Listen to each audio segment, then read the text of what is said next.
ይህ ዘወትር ማለዳ የሚቀርብላችሁ የምስጋና ጸሎት ነው።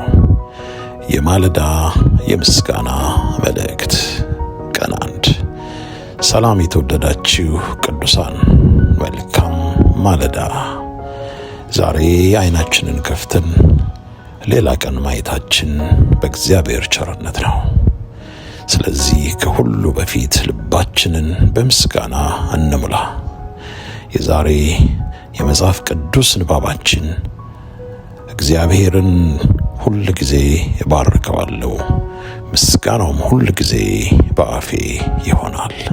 መዝሙር ምዕራፍ 34 ቁጥር 1።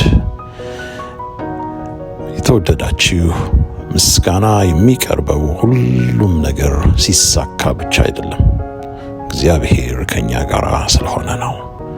ዛሬም ፈተና ቢኖር የጌታ ታማኝነት አይለወጥም።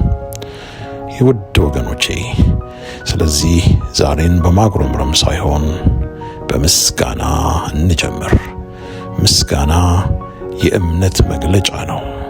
ጌታ አሁንም በሕይወቴ እየሰራ ነው ብሎ የሚናገር ልብ ነው።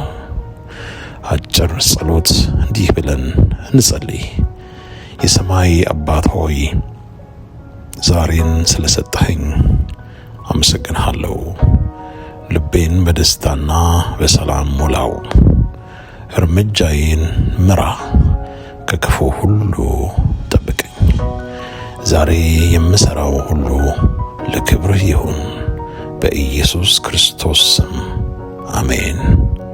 የተወደዳችሁ ወገኖቼ፣ ይህንን አዋጅ ከኔ ቀጠላችሁ አብራችሁ እንድትሉ በጌታ ፍቅር ጠይቃችኋለሁ። ዛሬ የጌታ ቀን ነው። እግዚአብሔር ከኔ ጋር ነው። ስለዚህ አልፈራም። በረከቱና ጸጋው ዛሬ ይከተሉኛል። አሜን።